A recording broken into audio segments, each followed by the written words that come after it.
इस वक्त मेरे साथ वो फैमिली मौजूद है, उनसे जानते हैं कि मामला क्या था। जो दुनिया में नहीं रही, मकतूला उनके शौहर और सास मौजूद है मेरे साथ। सबसे पहले जी हमारी तरफ से बेहद अफसोस, हमें बहुत हमदर्दी है आपके साथ। जो कुछ हुआ यकीनन नाकाबिल तलाफ़ी नुकसान है आप लोगों का। हम लोग कोशिश करेंगे कि आप लोगों के लिए हक़ और सच की आवाज़ बन सकें, आप लोगों को इंसाफ मिल सके। आपका अपना रिश्ता तो वापस नहीं आ सकता, लेकिन इंसाफ की यकीन दहानी हम अपनी हद तक जितनी हम कोशिश कर सकते हैं हम ज़रूर दिलवा सकते हैं। आप शौहर हैं उनके जी। क्या नाम था आपकी वाइफ का? रफिया कौसर। रफिया। क्या हुआ था रफिया को? ये आपकी बेटी है एक पहले? जी माशाल्लाह। माशाल्लाह। तो रफिया को क्या उसी डॉक्टर से चेकअप चल रहा था रफिया का? रफिया कितने माह की हामला थी? क्या हुआ क्या था? आप भी मौजूद थे वहाँ पे? नहीं, मैं ਨਾ ਸਵੇਰ ਕੰਮ ਤੇ ਤੁਰ ਗਿਆ ਵਾਂ ਤੇ ਉਹਨਾਂ ਨੂੰ 7ਵਾਂ ਮਹੀਨਾ ਚੱਲਦਾ ਪਿਆ ਸੀ। ਅੱਛਾ। ਚੈੱਕਅਪ ਵਗੈਰਾ ਅਸੀਂ ਨਹੀਂ ਕਰਵਾਇਆ ਕੋਈ ਉਹਨਾਂ ਕੋਲ। ਵੈਸੇ ਸੱਚੀ ਤੌਰ ਤੇ ਬੇਗਮ ਮੇਰੀ ਨੇ ਪੁੱਛਿਆ ਤੇ ਉਹਨਾਂ ਦੱਸਿਆ ਕਿ ਤੁਸੀਂ ਜਾ ਕੇ ਨਾ ਬਾਹਰੋਂ ਕਿਸੇ ਹਸਪੀਟਲ ਤੋਂ ਚੈੱਕ किससे ਕਰਵਾਓ। पूछा है? ਉਹ ਉੱਤੇ ਜਿਹੜੀ ਡਾਕਟਰਨੀ ਦੀ ਬੀਵੀ ਹੈ। आप वहीं रहते थे? जी।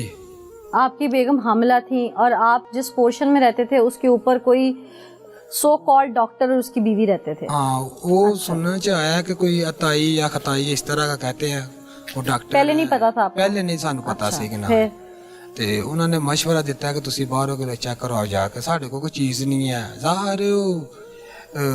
ਘਰ ਸੀ, ਘਰ ਵਿੱਚ ਇਹੋ ਜਿਹੀ ਚੀਜ਼ਾਂ ਉਹਨਾਂ ਨਹੀਂ ਕਿਲੇ ਰੱਖੀਆਂ ਹੁੰਦੀਆਂ ਜਾਂ ਹੈ ਸਾਨੂੰ ਅੱਲਾ ਹੀ ਜਾਣਦਾ। ਸਾਨੂੰ ਅਸੀਂ ਨੇ ਇਸ ਬਾਰੇ ਕੁਝ आना जाना आपकी बीवी का था उनकी तरफ? ਨਹੀਂ ਨਹੀਂ, ਬਸ ਇਹ ਮਸਲੇ ਦੇ ਮੁਤਾਬਕ ਯਾਨੀ ਕਿ ਇਸ ਤਬੀਅਤ ਹੋਣ ਦੀ ਵਜ੍ਹਾ ਨਾਲ ਉਹਨਾਂ ਨੇ ਸਿਰਫ ਮਸ਼ਵਰਾ ਕੀਤਾ ਮੇਰੀ ਬੇਗਮ ਨੇ। ਤਾਂ ਉਹਨਾਂ ਕਹਿੰਦਾ ਤੁਸੀਂ ਬਾਹਰੋਂ ਜਾ ਕੇ ਚੈੱਕ ਕਰਾਓ ਕਿ ਨਾ ਹੈ। ਉਹ ਚੈੱਕ ਕਰਵਾ ਕੇ ਦੱਸਿਆ तो ਅਸੀਂ ਬਾਹਰੋਂ ਹੀ ਜਨਾਗਾ ਟ੍ਰੀਟਮੈਂਟ ਕਰਵਾਇਆ ਔਰ ਕੋਈ ਕਿਸੇ ਕਿਸਮ ਦਾ ਅਸੀਂ ਟ੍ਰੀਟਮੈਂਟ ਨਹੀਂ ਕਰਵਾਇਆ। फिर उस दिन क्या हुआ?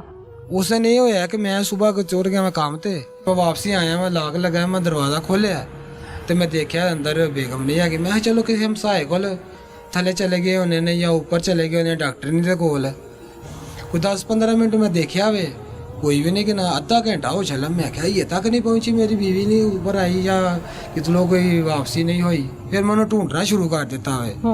जाऊँ लगा ढूंढन सारे ने पुछ महल्लेदारा किराएदारा दुकानदारा, लेकिन कितनों भी कोई मैनू सुराख कि नहीं मिलता पाया। फिर मैं परेशान हो के उत्ते डॉक्टर नहीं को गया वा। मैं क्या हो सकता इन्हों को कि चेक करवाना आए हो या इन्होंने कोई आख्या है कि तुसी ਤੁਹਾਨੂੰ ਮਸਲਾ ਹੈ ਤੇ ਕਿਸੇ ਕੋ ਜਾਓ, ਜਾ ਕੇ ਹਸਪਤਾਲ ਜਾਓ ਜਾਂ ਕਲੀਨਿਕ ਤੇ ਜਾਓ। ਇਹਨੂੰ ਮੈਂ ਆ ਕੇ ਪੁੱਛਿਆ, ਦਰਵਾਜ਼ਾ ਖੜਕਾਇਆ ਤੇ ਅੰਦਰੋਂ ਹੀ ਬੋਲ ਕੇ ਕਹਿੰਦੀ ਹਾਂਜੀ। ਮੈਂ ਕਿਹਾ ਜੀ ਉਹ ਬੀਵੀ ਮੇਰੀ ਤੇ ਨਹੀਂ ਇੱਥੇ ਆਏ, ਇਹ ਆਏ ਸਨ ਤੋਂ ਥੋੜੀ ਦੇਰ ਬਾਅਦ ਚਲੇ ਗਏ ਨੇ। ਕਹਿੰਦੀ ਉਹ ਕਹਿ ਰਹੇ ਸਨ ਤੇਰਾ ਮੇਰਾ ਕੋਈ ਬੀਪੀ ਲੋ ਹੈ, ਕਹਿ ਕੇ ਤੇ ਉਹਨਾਂ ਨੂੰ ਮੈਂ ਕੱਲ ਛੱਡਿਆ ਕਿ ਜਾ ਕੇ ਤੁਸੀਂ ਕਿਸੇ ਹਸਪੀਟਲ ਜਾਂ ਕਲੀਨਿਕ ਤੋਂ ਚੈੱਕ ਕਰਵਾਓ। ਮੈਂ ਫਿਰ ਸਾਰੇ ਹਸਪਤਾਲ ਸਮੜਿਆਲ ਦੇ ਲੱਭਣ ਲੱਗ ਪਿਆ ਉਹਨੂੰ ਕਿ ਨਾ ਹੈ छोटे मोटे क्लिनिक, लेकिन वो कितने ने मैंने लगे। पहले भी आपकी बीवी अकेले चेक करवाने जाती थी? नहीं, क्या आपके साथ जाती? मेरे साथ। पहली दफा हुआ कि वो आपके बगैर घर से निकली? जी, ये पहली दफा होया कि वो मैंने दसन तो बगैर मैं समझिया फोन वगैरह भी नहीं था उनके पास? मोबाइल अंदर ना उन्हें चार्जिंग ते ला दिता था। मोबाइल अंदर कमरे च रहा, उन्होंने कोल कोई चीज है ही नहीं सी। वो इन्हें जो थले उन्हें बुला लिया बहाने दे नाल। यानी मोबाइल वो घर ही रख गई? घर ही रख गए ना, मोबाइल घर ही रख गए। फिर बच्ची ने स्कूलों लेना सी, लेकिन इन्होंने उन्हें काबू कर लिया। इन्होंने तो पूरी प्लान बनाया था पहला दा ही। फिर आके मैं दोबारा किराएदारा को पूछना फिर शुरू कर दिता, आप ही खुद दरवाजा खड़का के एक पर कितलों नहीं मैनू नजर आए। शाम पै गई, मेरे सारे ससुराल वाले घर वाले इन्होंने मतला दी है, ये पहुंच गए ने मेरे कोल। वो भी डॉक्टर जिथे किले माड़ा मोटा ने क्लीनिक रखे है नाल साला, ਉਹ ਦੋਵੇਂ ਜਣੇ ਆ ਗਏ ਨੇ ਤਾਂ ਆ ਕੇ ਮੈਨੂੰ ਉਤੋਂ ਵਾਲੀ ਪੁੱਛਦੇ ਨੇ ਕੀ ਤੁਹਾਨੂੰ ਮਸਲਾ ਬਣਿਆ, ਕੋਈ ਪਰੇਸ਼ਾਨੀ ਲੱਗਦਾ ਕਿ ਨਾ ਹੈ। ਮੈਂ ਕਿਹਾ ਡਾਕਟਰ ਸਾਹਿਬ ਇਹ ਮਸਲਾ ਬਣਿਆ ਇਹਦਾ। ਫਿਰ ਸਾਡੇ ਨਾਲ ਹੋ ਕੇ ਲੱਭਣ ਡਿਆ ਦੱਸੋ ਕਿ ਮੈਂ ਵੀ ਤੁਹਾਡੇ ਨਾਲ ਹੋ ਕੇ ਮੇਰੀ ਹੈਲਪ ਚਾਹੀਦੀ ਦੱਸੋ ਮੈਂ ਤੁਹਾਡੇ ਨਾਲ। ਉਹ ਸਾਨੂੰ ਕਹਿੰਦਾ ਨਹੀਂ ਥਾਣੇ ਨਾ ਤੁਸੀਂ ਜਾਓ, ਪੁਲਿਸ ਨੂੰ ਕੀ ਤੁਹਾਨੂੰ ਦੱਸਣਾ ਹੈ। ਪੁਲਿਸ ਨੇ ਆ ਕੇ ਤਾਂ ਬਸ ਇੱਕ ਆਪਣਾ ਖਾਣਾ ਪੂਰੀ ਕਰਨੀ ਹੈ, ਐਵੇਂ ਸਾਰੇ ਕਿਰਾਏਦਾਰਾਂ ਨੂੰ ਪਰੇਸ਼ਾਨ ਕਰਨ ਦੇ। ਥਾਣੇ ਨਾ ਤੁਸੀਂ ਜਾਓ। ਫਿਰ ਸਾਡੇ ਨਾਲ ਆਇਆ ਥਾਣੇ ਤੇ ਥਾਣੇ ਤੱਕ ਵੀ ਸਾਡੇ ਨਾਲ ਆਇਆ। ਸਾਨੂੰ ਨਹੀਂ ਇਹ ਚੀਜ਼ ਦਾ ਇਲਮ ਕਿ ਇਸੇ ਸਾਰਾ ਕੁਝ ਕੀਤਾ ਇਹਦਾ ਤੇ ਸਾਡੇ ਨਾਲ ਹੀ ਟੁਰਦਾ ਫਿਰਦਾ ਪਿਆ। ਫਿਰ ਕੀ ਹੋਇਆ?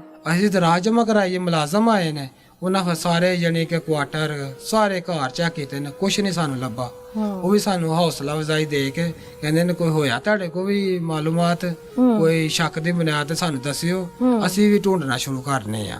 ਉਹ ਟੁਰ ਗਏ ਨੇ। ਇਹ ਫਿਰ ਸਾਨੂੰ ਕਹਿੰਦਾ ਹੁਣ ਟਾਈਮ ਬੜਾ ਹੋ ਗਿਆ ਤਾਂ 12-1 ਵਜ ਕੇ ਚੱਲਿਆ, 1:30 ਹੋ ਚੱਲਾ ਵੇ, ਰਾਤ ਇੰਨੀ ਹੋ ਗਈ ਦੀ ਏ, ਸਵੇਰੇ ਵੇਖੀ ਜਾਏਗੀ, ਚਲੋ ਤੁਸੀਂ ਵੀ ਜਾ ਕੇ ਆਰਾਮ ਕਰੋ, ਮੈਂ ਵੀ ਆਰਾਮ ਕਰਨਾ ਵਾ। ਇਹ ਟੁਰ ਗਿਆ। ਵੈਸੇ ਕੋ 15 ਜੀ ਥੱਲੇ ਰਹੇ ਆ। ਸਾਡੇ ਨਾ ਸਾਹਮਣੇ ਇੱਕ ਕੋਠੀ ਹੈ, ਮਕਾਨ ਹੈ, ਉਹਨਾਂ ਨੇ CCTV ਕੈਮਰੇ ਲਾਏ ਦੇ ਨੇ। ਮੈਂ ਉਹਨਾਂ ਨੂੰ ਜਾ ਕੇ ਕੈਮਰੇ ਵਿੱਚ ਵੇਖੋ ਹਾਂ ਕਿ ਮੇਰੀ ਬੀਵੀ ਕਿਲੇ ਥੱਲੇ ਉਤਰੀ ਹੈ, ਗਈ ਜਾਂ ਕੋਈ ਲੈਣੇ ਆਇਆ ਜਾਂ ਕੋਈ ਲੈਣੇ ਗਿਆ, ਉਹਦੀ ਤਬੀਅਤ ਖਰਾਬ ਹੋਈ, ਕਿਸੇ ਦੇ ਨਾਲ ਹੀ ਟੁਰ ਗਈ ਹੋਏ। ਉਹਨੇ ਸਾਰੀ ਵੀਡੀਓ ਚੈੱਕ ਕੀਤੀ ਹੈ ਪਰ ਕਿਤਲੇ ਵੀ ਨਹੀਂ ਕਿ ਨਾ ਆਏ। ਇੱਕ ਬੀਵੀ ਲੈ ਕੇ ਆਉਂਦੀ ਹੈ ਚਾਂਦਗਾੜੀ ਲੋਡਾ ਟੈਪ, ਉਹਦੇ 'ਚ ਇੱਕ ਸੰਦੂਕ, ਇੱਕ ਮੱਟੀ, ਉਹ ਲੈ ਕੇ ਉੱਤੇ ਜਾਂਦੀ ਹੈ, ਫਿਰ ਵਾਪਸ ਲੈ ਆਉਂਦੀ ਹੈ। ਅਸੀਂ ਹੋਰ ਧਿਆਨ ਹੀ ਨਹੀਂ ਕਰਦੇ ਇੰਨਾ ਖਾਸ। ਉਹ ਇੱਕ ਸਾਲਾ ਮੇਰਾ ਆਂਦਾ ਜਿਹੜਾ ਸਮਾਨ ਲੈ ਕੇ ਜਾਂਦੀ ਬੁੱਢੀ ਉੱਤੇ, ਇਹ ਕੌਣ ਹੈ, ਇਹ ਕਾਰੇ ਵਾਸਤੇ ਲੈ ਜਾਂਦੀ ਤੇ ਫਿਰ ਥੱਲੇ ਲਾ ਲੈਂਦੀ ਹੈ। ਮੈਂ ਯਾਰ ਇਹ ਸਾਨੂੰ ਪਤਾ ਕਿ ਨਾ ਹੈ। ਕਹਿੰਦਾ ਇਹਦਾ ਪਹਿਲਾਂ ਪਤਾ ਕਰੋ ਕਿ ਨਾ ਸਮਾਨ ਦਾ। ਅਸੀਂ ਫਿਰ ਉਹ ਸਮਾਨ ਦੇ ਮਗਰ ਦੌੜ ਲਾ ਦਿੱਤੀ ਹੈ। ਜਦੋਂ ਸਮਾਨ ਦੇ ਮਗਰ ਦੌੜ ਲਾਈ ਹੈ, ਉਸ ਬੁੱਢੀ ਦਾ ਸਾਨੂੰ ਘਰ ਲੱਭਾ ਤੇ ਤਾਲਾ ਵੱਜਾ ਦਾ ਸੀ। ਅਸੀਂ ਕੋਈ 5-4 ਜੀ ਹੋਰ ਦਰਵਾਜ਼ੇ ਦੇ ਅੱਗੇ ਬਹਿ ਗਏ ਆ। ਫਿਰ ਜਾ ਕੇ ਪੁਲਿਸ ਨੂੰ ਬੁਲਾ ਕੇ ਲਿਆਂਦਾ ਹੈ। ਪੁਲਿਸ ਨੇ ਆ ਕੇ ਫਿਰ ਤਾਲੇ ਤੋੜੇ ਨੇ, ਬਕਸਾ ਤੋੜਿਆ ਤੇ ਵਿੱਚੋਂ ਡੈਡ ਬਾਡੀ ਯਾਨੀ ਕਿ ਲਾਸ਼ ਮੇਰੀ ਬੇਗਮ ਦੀ ਬਰਾਮਦ ਹੋਈ ਹੈ। ਕਿਸ ਹਾਲਤ में थी वो?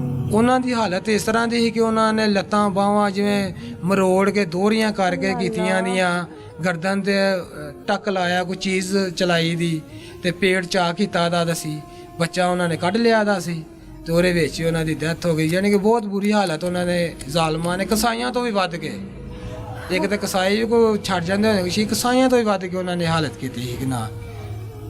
ਫਿਰ ਉਸੇ ਟਾਈਮ ਸਾਡੇ ਕੋਲ ਹੀ ਸਾਨੂੰ ਡਾਕਟਰ ਦਾ ਸਾਲਾ, ਉਹ ਪੁਲਿਸ ਵਾਲਿਆਂ ਨੂੰ ਆ ਕਿਹਾ ਜੀ ਇਹੀ ਨੇ ਸਾਰਾ ਕੁਝ ਇਹਨਾਂ ਨੇ ਕੀਤਾ। ਉਹਨਾਂ ਨੇ ਅਰੈਸਟ ਕਰ ਲਿਆ, ਉਹਦੀ ਬੀਵੀ ਨੂੰ ਵੀ ਅਰੈਸਟ ਕਰ ਲਿਆ। ਲੇਕਿਨ ਜਿਹੜੀ ਚੌਥੀ ਔਰਤ ਸੀ ਨਾ, ਉਹ ਦੌੜ ਗਈ ਦੀ ਸੀ ਬੱਚਾ ਲੈ ਕੇ। ਉਹ ਅਗਲੇ ਦਿਨ ਦੂਸਰੇ ਦਿਨ आई है बहाने दे नाल। मैं जाके देखा होया कि उथे। क्या उन्होंने बताया कि आपका बच्चा जिंदा डिलीवर हुआ था? ये सानू पोस्टमार्टम वाले ने अस्पताल वाले कहा कि बच्चा उन्हें कढ़ लिया था। जिंदा या बच्चा भी मुर्दा हालत में निकाला है? ਇਹ ਉਹਨਾਂ ਕਿਹਾ ਜੀ ਉਹਨੂੰ ਪਤਾ ਹੈਗਾ ਕਿ ਨਾ ਹੈ। ਜੇ ਤੇ ਜ਼ਿੰਦਾ ਬੱਚਾ ਤਾਂ ਉਹੀ ਦੱਸ ਸਕਦੀ, ਜੇ ਤਾਂ ਮੁਰਦਾ ਤੇ ਉਹ ਵੀ ਇਹ ਵੀ ਉਹੀ ਦੱਸ ਸਕਦੀ ਹੈ। ਜਦੋਂ ਫਿਰ ਉਹ ਔਰਤ ਪੜੀ ਗਈ ਹੈ ਚੌਥੀ, ਉਹਨੇ ਫਿਰ ਦੱਸਿਆ ਕਿ ਨਾ, ਉਹਨੇ ਕਿਹਾ ਬੱਚਾ ਜਦੋਂ ਜ਼ਿੰਦਾ ਹੀ ਵੈਸੇ ਮੈਂ ਲੈ ਕੇ ਗਈ ਹਾਂ, ਲੇਕਿਨ ਮੈਂ ਸਿਆਲਕੋਟ ਮਿਸ਼ਨ ਹਸਪਤਾਲ ਲੈ ਗਈ ਹਾਂ ਤੇ ਉੱਥੇ ਮੈਂ ਚੈੱਕ ਕਰਵਾਇਆ ਤਾਂ ਬੱਚਾ ਫੌਤ ਹੋ ਗਿਆ ਦਾ ਸੀ। ਉਹਨੂੰ ਫਿਰ ਆਪਣੇ ਮੈਂ ਜਵਾਈ ਕੋ ਲੈ ਗਈ ਹਾਂ ਉੱਥੇ ਪਿੰਡ, ਉੱਥੇ ਜਾ ਕੇ ਮੈਂ ਦਫਨਾਤ ਦਾ ਜਨਾਜ਼ਾ ਵਗੈਰਾ ਕਰਾਇਆ। ਤੀਸਰੇ ਦਿਨ ਫਿਰ ਜਿਹੜਾ ਨੇ ਜਾ ਕੇ ਪੁਲਿਸ ਨੇ ਡਾਕਟਰਾਂ ਨੇ ਉੱਥੋਂ ਬਰਾਮਦ ਕੀਤਾ ਬੱਚਾ, तो उन्हें साढ़े हवाले किया कि ना। ये मैं कहना चाहना कि बहुत ज़्यादा यानी कि मेरे नाल जुल्म नहायत बहुत सख्त इन्होंने चौहां नूं, डॉक्टर दी बीवी नूं, डॉक्टर दे साले नूं ते उस औरत नूं जिन्होंने नाल मुलवस किया था, इन्होंने तख्ता तार ते लटकाया जाए, फांसी दी जाए इन्होंने ना, ताकि अगो फांसी से भी अगर कोई बड़ी सजा इनको दी जा सकती है तो वो इनको निशाने इबरत के तौर पर इनको सामने लाया जाए, इनको वो सजा दी जाए जो इन्होंने इंसानियत शर्मा दी है। जालिम अपनी कब्र खुद खोदता है और ये ऐसे जालिम हैं जिन्होंने अपने लिए कब्र तो खोदी, लेकिन जो कुछ उन्होंने दुनिया पे किया है, इन्होंने अपने लिए इतनी मुश्किलात खड़ी कर ली कि अब जब ये उस कब्र में भी जाएंगे तो न जाने इनके साथ क्या सुलूक होगा। मेरी वज़ीर आज़म पाकिस्तान, वज़ीर आला पंजाब, DIG पंजाब, IG पंजाब से गुजारिश है, अपील है कि मैं माड़ा बंदा हूँ, मेरे साथ इंसाफ किया जाए, मैनू इंसाफ मिलना चाहिए, हर हाल च मैनू इंसाफ मिलना चाहिए। हकदार हैं आप इंसाफ के? हम हकदार हैं इंसाफ के। ये मासूम हकदार है जिसकी माँ छीन ली, वो मासूम हकदार है जिसे माँ के पेट में मार दिया गया, वो मकतूला हकदार है रफिया बीबी जिसको बहाने से वरगला के ऊपर बुलाया गया। वो हामिला थी 7 माह और न जाने इन जालिमों ने उसके ऊपर क्या क्या बर्बरियत ठाई होगी। ये तो शायद वो जिंदा होती तो शायद कुछ बता सकती, लेकिन वो तकलीफ किताब न लाते हुए इस दुनिया से चली गई। सास भी मौजूद है मेरे साथ। आप एक सास बाद में, एक माँ बाद में, एक औरत पहले हैं। आप तो इस दर्द और तकलीफ को समझ सकती, मैं भी समझ सकती हूँ। आपकी बहू आपसे बहुत प्यार करती, बहुत चंगी से। अल्लाह आप सबको सब्र दे। मैं इस मासूम की तरफ देखती हूँ तो मैं हैरान हो जाती हूँ कि इसका क्या कसूर था। جس نے اس عمر میں اپنی ماں کو کھو دیا. ماں سے بڑا رتبہ دنیا میں کوئی نہیں ہوتا, اور وہ محبت, وہ شفقت, وہ پیار, یا لفظ ماں, اس کا نعم البدل کوئی نہیں ہوتا. اس معصوم کو تو علم بھی نہیں کہ اس کی ماں کے ساتھ کیا ہوا. اللہ اس کے لیے آسانیاں کرے. ہم لوگ سب مل کر اپیل کریں گے کہ خدا را ان ظالموں کو کیفر کردار تک پہنچایا جائے. آگے چلتے ہیں, آپ کو ان ظالموں کے منہ سے سنواتے ہیں کہ انسانیت کیوں شرما گئی, انہیں خوف خدا نہ آیا, انہیں ترس نہ آیا